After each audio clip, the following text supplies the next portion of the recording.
Agaseke k'amakuru mu karere ngapfunduriye muri Kongo Kinshasa. Perezida wa Repubulika ya Demokarasi ya Kongo yemeye gukoresha ibiganiro bidaheza byo ku rwego rw'igihugu bigamije gukemura amakuba ajyanye n'umutekano na politike akomeje gukaza umurego. Iryo tangazo n'intambwe ikomeye nyuma y'umwaka urenga umwe imihati yo mu rwego rwa diplomasi idindiye ikaba ari igamije kurangiza intambara yo mu burasirazuba bw'icyo gihugu yatumye abantu nibura miliyoni 6 bata ingo zabo nk'uko umuryango w'abibumbye bivuga. Iyo ntambwe ikomeye yatangajwe na Kardinali Frédéric Ambongo kuri televiziyo y'igihugu kuwa gatanu nyuma ya saa sita z'amanywa. Ako kanya nyuma y'inama hagati ya Tshisekedi n'abahagarariye amadini akomeye muri icyo gihugu, mu ijambo yavuze ari kumwe n'abandi bakuru b'amadini hamwe n'umuvugizi wa leta Kardinali Ambongo yagize ati nyuma y'iyo nama Perezida wa Repubulika amaze guhitamo kujya mu biganiro bidaheza hagati y'abahungu n'abakobwa ba Kongo, yongeraho ati uburyo bw'uko bizakorwa buzashyirwaho muri iyo nzira. Kardinali Ambongo yavuze ko iyo gahunda yayobowe na Perezida Tshisekedi ubwe nyuma yo kugisha inama bagenzi bo mu karere barimo Perezida wa Kongo Brazzaville na Perezida w'u Burundi, kuri ubu akaba kuri umuryango w'ubumwe bwa Afurika. Uwo mukuru wa Kiliziya Gatolika muri Kongo yavuze ko abo bategetsi bo mu karere bagize uruhare mu gushyiraho imiterere remezo yo gutuma habaho gushyira hamwe ubufatanye no kunga ubumwe muri Kongo Kinshasa. Uyu muhate wo kurangiza intambara mu mahoro mbere wari watangijwe mu ntangiriro z'umwaka ushize n'inama y'igihugu y'Episkopi Gatolika ya Kongo hamwe n'itorero rya Kristo muri Kongo Kinshasa, Eglise du Christ au Congo. Iryo rikaba ari ishyirahamwe rihuza amatorero ya Giprotestani muri icyo gihugu. Iyo miryango y'idini yishyize hamwe kugira ngo itangize icyo gitekerezo cy'ibiganiro nyuma y'uko ibintu byari bimaze gufata intera ndende mu ntambara imijyi ikomeye mu burasirazuba bwa Kongo irimo Goma na Bukavu yari imaze gufatwa n'inyeshyamba za FCM23. Nubwo Perezida Tshisekedi yagiranye inama ya mbere n'intumwa z'iryo ry'amadini ku itariki 21 z'ukwezi kwa gatandatu umwaka ushize, yari igamije kwakira ibyifuzo byabo by'uburyo bwo kurangiza intambara. Iyo gahunda yaje kunanirwa gutera intambwe mu gihe kirenga umwaka umwe. Iyo gahunda yakomeje gutinda nubwo yari yamaze kwemezwa by'ibanze na Perezida Tshisekedi ndetse akaba n'umuhuza w'urwego rwa diplomasi bwa Angola n'andi mahanga. Nubwo uko kwemera kuganira ari intambwe itewe, iby'ingenzi bijyanye n'ishyirwa mu bikorwa by'ibyo biganiro ntibirakirwa ku murongo. Haziye kureba imitwe ya politike n'inyeshyamba izemererwa kubyitabira ndetse n'ibisabwa nyirizina bizakirwaho kugira ngo intambara irangire burundu burasirazuba bw'icyo gihugu no kubona igisubizo kinyura impande zose bireba. Ibibazo by'umutekano muke byakunze guhanganisha u Rwanda na Kongo Kinshasa. Kinshasa igashinja Kigali gufasha M23, Kigali nayo igashinja Kinshasa gukorana na FDLR. Perezida wa Repubulika y'u Rwanda akaba n'umuyobozi mukuru wa FPR Inkotanyi Paul Kagame yavuze ko adashobora gucekeshwa ku bibazo bireba umutekano w'u Rwanda n'akarere, ashimangira ko azakomeza kuvuganira igihugu kugeza igihe azaba atakiriho. Yabitangaje kuwa gatanu tariki ya 17 Nyakanga ubwo yafunguraga inama ya biro politiki ya FPR Inkotanyi yabereye muri Intare Conference arena mu karere ka Gasabo. Mu ijambo rya Perezida Kagame yagarutse ku ntambara ikomeje muri Soro bwa Kongo, avuga ko nta sano ifitanye n'u Rwanda, ahubwo ko ikibazo ari icy'imbere muri Kongo Kinshasa kimaze imyaka myinshi kidakemurwa. Ati intambara iri muri Soro bwa Kongo ntabwo yatangiye mu Rwanda cyangwa se ngo itangizwe n'u Rwanda, ariko abashaka kwigira ikibazo cy'u Rwanda bagahuza buri kibazo kibaye n'u Rwanda bakavuga ko rwo rwayiteye cyangwa se rugomba kubiryozwa. Umukuru w'u Rwanda yavuze ko ikibazo cy'M23 kitakomotse ku Rwanda ahubwo cyari gisanzwe gihari mu myaka yashize ariko ntigikemurwe, bityo kongera kubura kwacyo bikaba bidakwiye guhinduka impamvu yo gushinja u Rwanda. Yavuze ko mu nama yahuje abakuru b'ibihugu by'umuryango wa Afurika y'Iburasirazuba yabereye i Nairobi yabajije Perezida Tshisekedi impamvu ikibazo cy'M23 cyahindutse cy'u Rwanda. Nk'uko umukuru w'u Rwanda yabivuze, yabajije Tshisekedi niba yarazi ko umutwe wa FDLR wari warafashe ibice bya Rucuru ndetse ukanakusanya imisoro, ngo Tshisekedi yemeye ko yari yarabyumvise. Umukuru w'u Rwanda yavuze ko Perezida wa Uganda Yoweri Kaguta Museveni muri iyo nama yasobanuye ko abarwanyi ba M23 batangiye ibitero byo mu Gushyingo 2021 baturutse ku butaka bwa Uganda, agaragaza ko ikibazo kitaturutse ku Rwanda. Yashimangiye ko ikibazo gihangayikishije u Rwanda ari umutwe wa FDLR avuga ugomba gusenywa, byakorwa na leta ya Kongo cyangwa se umuryango w'umujye cyangwa se bigakunda u Rwanda rukabikora mu rwego rwo kurinda umutekano warwo. Gusenya FDLR biri mu ngingo zikubiye ku masezerano u Rwanda na Kongo byasinye i Washington. Perezida Kagame yanagarutse kuri ayo masezerano avuga ko mbere abonaga gahunda ya Leta z'Ubumwe za Amerika yo gufasha gukemura ikibazo hagati y'u Rwanda na Kongo ari nziza, ariko nyuma akaza kubona ko hari indi migambi yari yihishe nyuma. Ati twabanje gutekereza ko bashaka gukemura ikibazo cya politiki n'umutekano, hanyuma hakaza ubufatanye mu bukungu hagati ya Amerika, Kongo, u Rwanda n'akarere. Ati twabyakiriye neza ariko nyuma twaje kubona ko ari umutego. Yavuze ko kugeza u Rwanda rukomeje gushyirwa mu majwi ku bibazo byose biri muri Kongo Kinshasa, harimo no gusaba gukura ingabo zarwo muri icyo gihugu mu gihe ikibazo cy'M23 gikomeza gufatwa nk'icy'u Rwanda kandi ari ikibazo kiri hagati ya leta ya Kongo n'abaturage bayo. Umukuru w'u Rwanda yavuze ko u Rwanda ruherutse kugeza ku bihugu bikomeye amakuru yerekeye ubwicanyi bukorerwa abanyamurenge mu bice bya Minembwe, ariko rutungurwa n'uko umwe mu bitabiriye ibyo biganiro yarubwiye ko icyo kibazo kitamureba. Ati kibabaje n'uko umuntu yavuze ngo mutazana icyo kibazo ntabwo kibareba, ni nko kuvuga ngo bariya abantu kuba bari kwicwa kubera bo bari bo ntabwo bibareba. Perezida Kagame yavuze ko u Rwanda rudashobora kwemera guceceka ku bibazo bireba umutekano warwo cyangwa se ubwicanyi bukorerwa abaturage, ava ko ibyo bitazashoboka. Ati gucecekesha abantu ntekereza ko bizakomeza kurenza uko abantu babitekereza, nzaceceka gusa igihe nzaba narapfuye, ubwo nibwo buryo bwonyine bwo kuncecekesha. Perezida Kagame yashimangiye ko nubwo u Rwanda ari igihugu gito rutazemera gucecekeshwa cyangwa se ngo rwihanganire abagambiriye kugirira nabi. Naho mu gitondo cyo kuwa gatanu ikirere cya Minembwe cyongeye kugaragaramo indege y'intambara, ibintu byateye impungenge abaturage batuye muri ako gace nyuma y'uko abaturage batangaje ko iyo ndege yamaze igihe izenguruka mu kirere cya Minembwe. Amakuru agera mu kinyamakuru Minembwe Capital News yahawe n'umwe mu baturage batuye muri ako gace avuga ko iyo ndege yagaragaye hagana saa 4 z'igitondo ikomeza kugaragara kugeza hafi saa 5. Uwo muturage ati mu gihe cya saa 4 z'igitondo kugeza hafi saa 5 kuri uyu wa gatanu mu kirere cya Minembwe hagaragaye indege n'intambara. Turakeka ko ishobora kuba ari igisirikare cya FARDC cyangwa se igisirikare cy'u Burundi yazengurutse cyane mu kirere itera abaturage ubwoba, ariko nta bisasu yateye. Yakomeje avuga ko ingano n'imiterere y'iyo ndege byatumye abaturage bayifata nk'indege y'intambara ifite ubushobozi bukomeye. Yongeraho ko ishobora kuba yari yaje gukora ibikorwa byo kugenzura cyangwa se gutegura uburyo bwo bitero, nubwo kugeza ubu nta makuru aratangazwa cyangwa se bizwe n'inzego za gisirikare cyangwa se ubuyobozi ku ntego nyakuri y'iyo ndege. Abaturage mu bice byegeraho iyo ndege yagaragaye bavuga ko yabateye impungenge, cyane cyane bitewe n'uko mu bihe byashize hagiye havuga ibitero by'indege mu bice bitandukanye byo mu misozi ya Minembwe no mu bindi bice byo mu ntara y'Kivu y'Amajyepfo. Nkurije mu gihe bamwe mu baturage bavuga ko bari bamaze iminsi bumva bafite ituze n'umutekano mwiza nyuma yo kumutwe wa MLDP twirwana n'abari mu Ventura byigariye bimwe mu bice bitandukanye by'imisozi ya Murenge muri teritwari za Fizi na Mwenga ndetse no mu gace ka Minembwe, bakavuga ko birukanye n'ingabo za leta ya Kongo muri bimwe muri ibyo bice. Bamwe mu baturage bavuga ko ihinduka ry'imiterere y'umutekano ryabafashije kongera gutangira ibikorwa byabo bya buri munsi birimo ubuhinzi, ubworozi n'ubucuruzi nyuma y'igihe kinini cy'umutekano muke. Nubwo bimeze gutya rukongera kugaragara ko iyo ndege y'intambara mu kirere cya Minembwe byongeye kuzamura impungenge z'abaturage ku mutekano wabo, cyane cyane mu gihe nta makuru arambuye yaratangazwa n'inzego zibishinzwe ku mpamvu nyakuri y'urwo rugendo rw'iyo ndege mu ntara y'Ituri mu Burasirazuba bwa Repubulika ya Demokarasi ya Kongo. Umwe mu bategetsi b'umutwe witwaje intwaro Front Patriotique et Integrationiste du Congo, Kakani Tundabo Edouard, wari uzwi cyane ku izina rya General Herode, yapfiriye mu mirwano yabereye mu gace ka Nyankunde mu ijoro ryo kuwa gatatu rishyira kuwa kane. Amakuru aturuka mu masoko atandukanye muri ako gace avuga ko Herode yishwe mu gihe umutwe yarayoboye wahanganaga n'abarwanyi bari bahanganye nabo.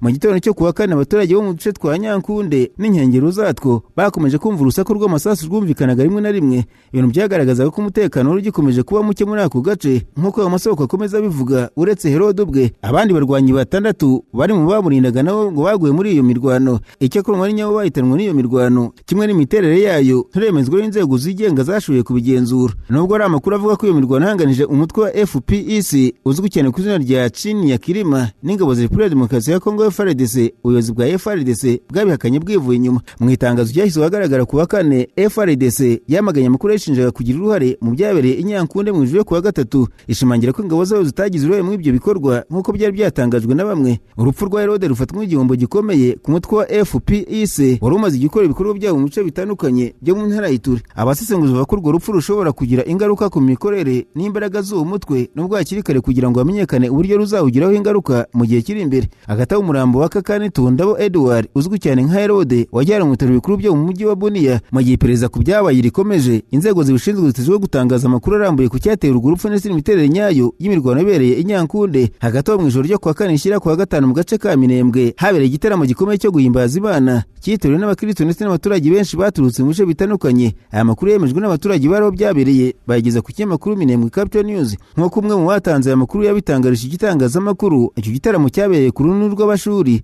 ahazwi ku izina ryo ku Mutanoga mu rusengero rwa UTM Sepase. Yavuze ko cyaranzwe n'ibihe byo kuramya no guhimbaza Imana, gusenga no gutanga ubutumwa bw'ihumure n'ibyiringiro ku bari bacyitabiriye.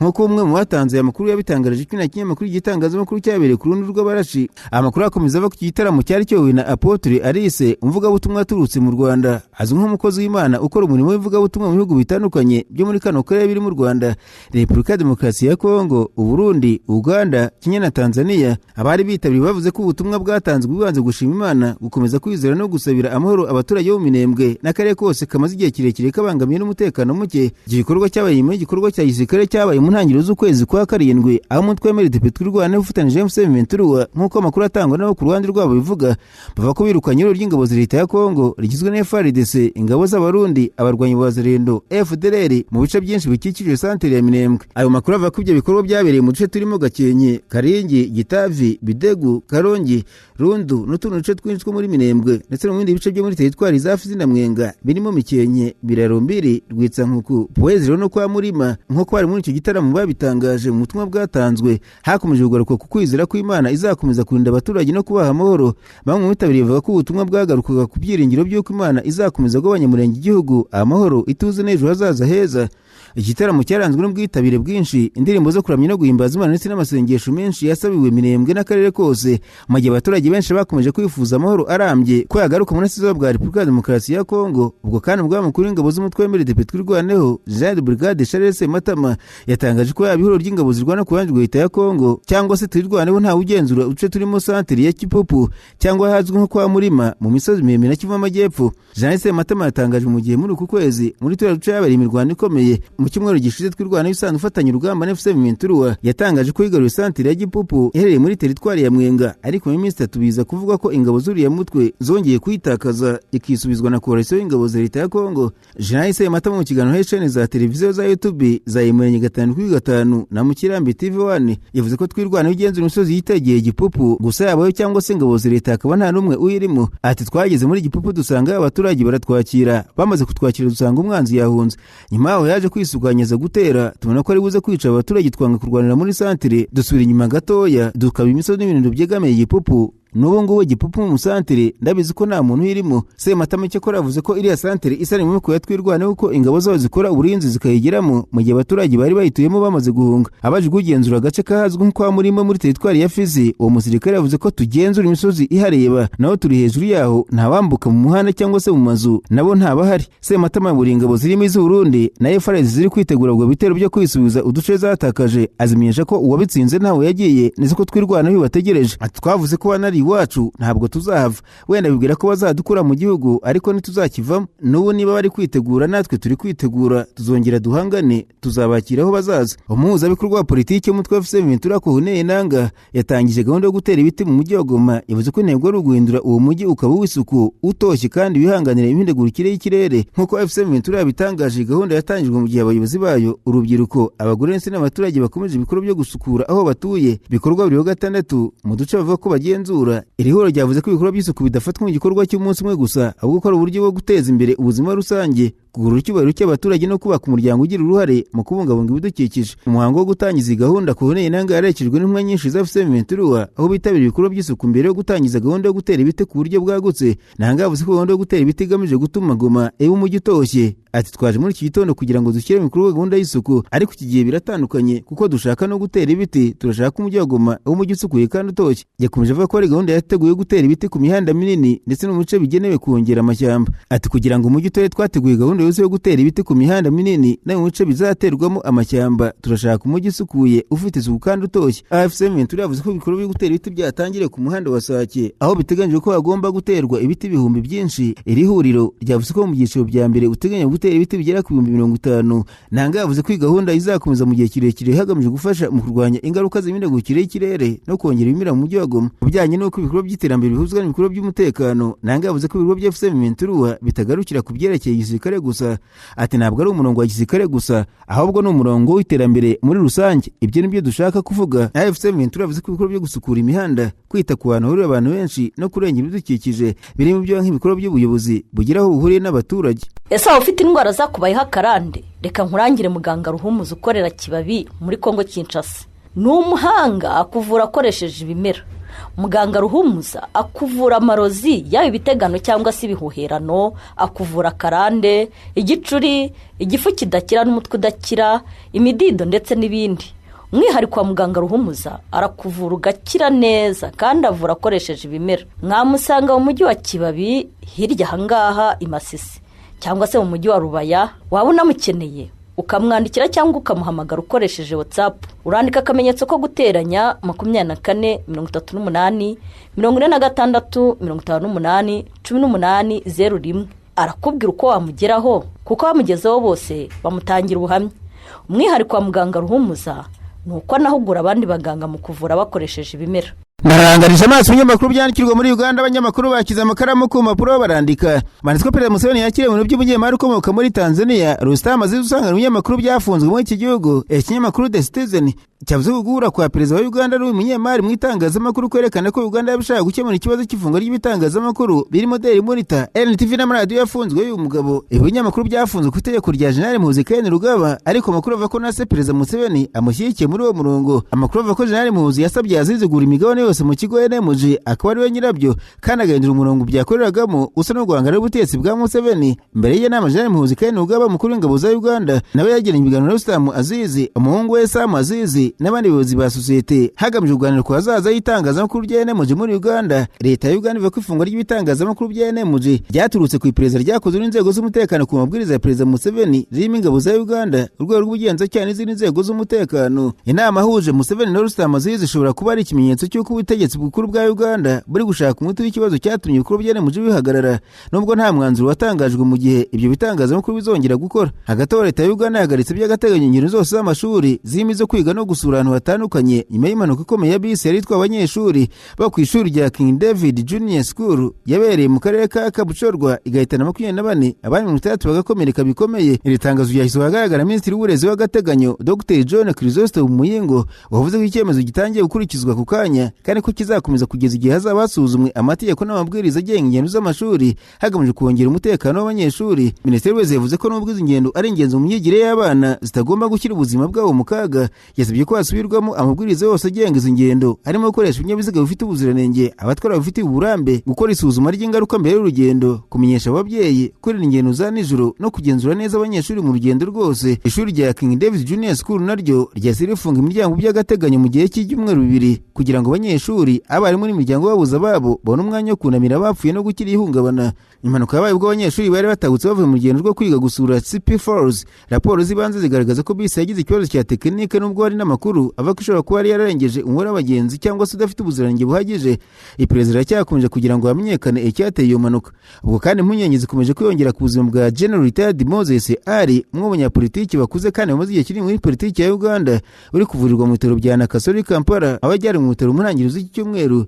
Ikinyamakuru The Independent cyavuze ko kuwa gatanu abagize umuryango we bahuriye mu nama yabereye muri ibyo bitaro. Bamwe mu bana be harimo n'abari baturutse hanze ya Uganda bageze ku bitaro kugira ngo bamusure. Mu bari bahari harimo umuhungu we Ali Siraje, umunyamabanga wa leta muri Minisiteri y'Abakozi. Abanyamakuru bamuje uko Sameza ariko yanga kugira icyo bitangazaho. Nyuma yaho umwe mu bakobwa wa General Ali wari waturutse muri Sudani yavuze ko ubuzima bwa se butameze neza, ariko niyo yatanze ibisobanuro birambuye. Leta ya Uganda yemeje ko General Moses yarakiri kwitabwaho n'abaganga. Minisitiri w'ikoranabuhanga n'itangazabumenyi Justin Kasule Lumumba yavuze ko ari kuvurwa mu bitaro, ariko niyatangaza indwara arwaye cyangwa se uko ubuzima bwe buhagaze. Aya makuru yatumye abantu benshi batangira kugira impungenge cyane cyane ku mwana w'imbaga, bitewe n'uko General Moses ari umunyapolitiki wamaze imyaka irenga 50 agira uruhare rukomeye mu mateka ya politiki n'igisirikare cya Uganda. Yabaye umusirikare n'umuminisitiri ku butegetsi bwa Idi Amin nyuma y'uburi umutwe wa UNRF, hanyuma aza kwinjira mu ngabo za NRA nyuma y'amasezerano y'amahoro muri 1986. Yaje no gukora imirimo itandukanye muri leta, harimo kuba minisitiri, vice minisitiri w'intebe na vice minisitiri w'intebe wa kabiri. Mu matora y'umwaka ntiyagarutse muri guverinoma, ariko yakomeje kuba umudepite uhagarariye akarere ka Adjumani West. Kugeza ubu ngubu umuryango wa General Moses ari n'ibitaro bya Nakasero ntibirasura itangazo risobanura neza uburwayi bwe cyangwa se uko buri kuvurwa. Agaseke k'amakuru mu karere gafunikiriye muri Tanzania, abanyamakuru bakozeje bamurino barandika banditswe mu karere ka Bahi mu ntara ya Dodoma muri Tanzania. Abaturage bacitse ururondogoro nyuma y'uko umugabo w'umukire w'imyaka 46 Clarence Usakazi arongoye Emiri China y'imyaka 20 wari usanzwe uri umugore w'umuhungu we Frederick. Ikinyamakuru The Citizen cyavuze ko Usakazi yavuze ko yafashe umwanzuro nyuma y'uko urugo rw'umuhungu we rusenyutse, kandi yari yatanze inkwano igizwe n'inka ihene 10 n'amashiringi 400 ya Tanzania. Yavuze ko atashaka ko iyo nkwano yipfa ubusa, bityo uwari umukazana we amusaba kumubera umugore, nawe arabyemera. Mere yabaye umugore wa 8 wa Usakazi wari usanzwe ari na sebukwe n'abagore 7. Uyu mugabo yavuze ko umuryango usanzwe yendera ku muco wo gushaka abagore benshi, kandi ko azemera ko umuhungu azongera kubana na Mary mu gihe azaba yishyuye amafaranga n'amatungo yose yakoresheje mu gutanga iyi nkwano. Mary yavuze ko yemeye gushyingiranwa na sebukwe Usakazi kubera ko amuha umutekano n'ubuzima bwiza kurusha uko byari bimeze mu gihe abanaga n'umuhungu we Frederick. Yavuze ko we yamufataga nabi, yavuze ko yafashe icyemezo cyo kwemeza ko ubwo bukwe na sebukwe buba. Hagati aho Frederick ari mu buroko by'agateganyo akurikiranyweho ibyaha byo gushaka kugirira nabi mukuru we bafa amatungo y'umuryango. Hari abaketse ko se yaba yaragize uruhare mu gufungwa ry'uwo muhungu we kugira ngo adahungabanya ubukwe bwe n'uwo n'uwahoze ari umugore we, ariko Usakazi yabihakanye yivuye inyuma. Iyi nkuru yanenzwe n'abayobozi b'amadini, abarwanashyaka barengera uburenganzira bw'abagore ndetse n'abayobozi gakondo. Bavuze ko ubu bukwe budakwiriye, ko buca intege uburenganzira bw'umugore kandi ko budahuye n'indangagaciro z'umuco. Umwe mu bayobozi gakondo b'Abagogo yavuze ko iyo myitwarire idafite aho ihuriye n'imigenzo nyakuri y'ubwo bwoko, ahubwo ko ikwiye kwamaganwa.